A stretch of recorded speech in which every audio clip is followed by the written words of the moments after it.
Ելենա Արշակյանի «Հարսնաձորի լեգենդը» հեռուստասերիալում Աբոն զանգահարում է Սոնային, հետաքրքրվելով նրա որփիսությամբ։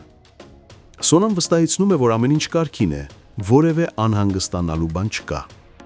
Նա ասում է, որ իրեն ոչ ոք չի անհանգստացրել եւ որևէ արտառոց բան տեղի չի ունեցել։ Սակայն Աբոն միանգամից հասկացնում է, որ ինքն ամեն ինչից տեղյակ է եւ այս պահին զուտ այդ դրվագների մասին չէր ցանկանում խոսել։ Իրականում նրա հետաքրքրությունն այլ հարթության վրա էր։ Նա ցանկանում էր իմանալ, արդյոք Սոնան որևէ շփում ունի Վռամի հետ։ Սոնան առանջապաղելու ասում է, որ ոչ, այդպիսի բան չկա։ Ավելի ուշ Սոնան, Հայկը, Լիլիթն ու Վարոն նստած զրուցում են։ Ընկերական միջավայրում Սոնան սկսում է բարձրաձայն խոսել Հայկի հասցեին, մեղադրելով նրան, որ իր հորը պատմել է Վռամի մասին։ Նա ասում է, որ արդեն բոլոր հարցերը լուծված էին եւ որևէ կարիք չկար նորից վերհանել անցյալը։ Սոնայի խոսքից երևում է նա վրդովված է։ Իսկ Հայկը, լսելով այս ամենը, ամբողջությամբ շփոթված է, քանի որ ինքն անձամբ երբևէ նման խոսակցություն Աբոյի հետ չի ունեցել։ Նա փորձում է բացատրել, որ որևէ կերպ այդ հարցին չի անդրադարձել, սակայն Սոնան կարծես թե չի հավատում, համոզված լինելով, որ հենց Հայկն է եղել պատճառը, որ հայրը տեղեկացել է ամեն ինչից։ Մինչ այդ Սաքոն Վռամի ներկայությամբ որոշում է վերջնական կերպով հեռացնել Արմոյին կարևոր գործերից։ Նա հստակ ասում է, որ այսուհետ բոլոր կարևոր փաստաթղթերը եւ բիզնեսի իրավական կառույցը լինելու են իր անունով։ Վռամը այս որոշումից զարմացած է, սակայն դրական իմաստով։ Տարիներ շարունակ նա պայքարել էր ապացուցելու իր արժանինքները, իսկ հիմա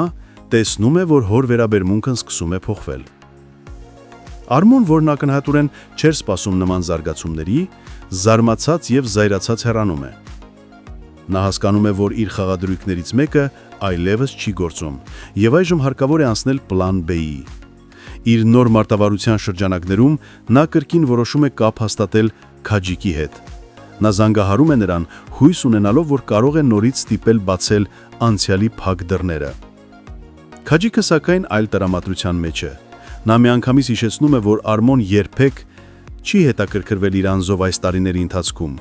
եւ չէ զանգահարել իմանալու ինքը ողջ է թե ոչ։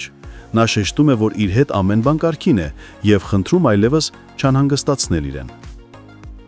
Արմոն հասկանում է, որ խոսելուն այլ մոտեցում է պետք։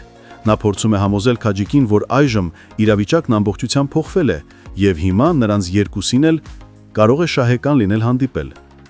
Նա վստահ է, որ Քաջիկը իր վերջո կհամաձայնի, քանի որ այս պատմության մեջ յուրաքանչյուր կերպար սկսում է գործել ինքնապաշտպանության կամ շահի մղումով։ Այս փուլում բոլոր հերոսները կարծես հայտնվել են իրենց պատմությունների խաչմերուկում,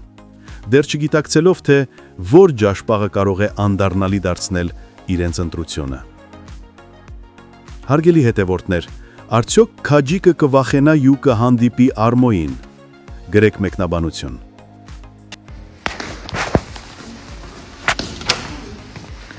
Մար, լսի, շուտ 3 հատ հարց եմ տալի, պետք է շուտ պատասխանես։ Հա, ասա։ Քո սիրած գույնը, Ասել։ քո սիրած օրվա ժամը, Օրվա ժամը Հա։ 12։ այսինքն 12-ը որ մեկը։ Օրվա ժամը։ Այդ հիշեցի։ Հիշեցի։ Իսկ քո սիրած ուտեստը, Սպապաս։ Վայ, մոմոյ սարիչն եմ սիրում, սպաս։ բորշ։ Իրականում ուզում եմ ձեզ հետ կիսվել, թե ինչի համար է սկսել գալ մարզասրահ։ Մի օր ուղղակի ինձ պետք է չափել իմ գործատեղը, ես չափեցի եւ հիմա դա ինքի սարսափելի քիփ 81 սանտիմետր 81 սանտիմետրը իմ բոյի ու իմ կազմվածքի համար շատ է։ Դիմակացեք ինչի եմ ես գալիս մարզասրահ, հենց դրա համար, որ այս 81-ը գոնե դարձնել 70 մինիմալ իմ նպատակը։ Այնպես որ առաջ։ Ես ուզում եմ շնորհակալություն հաղորդել հայտնենք թերթը Եմին Արմենիա TV-ին լուսաբանելու համար, մեր նոր նախագծին անդրադառնալու համար եւ մեր ամուսնական զույգի երկու աստիճանաբանդակը մեզ հետ քաշ տալու համար։ Ահա, բան ստացվեց, բայց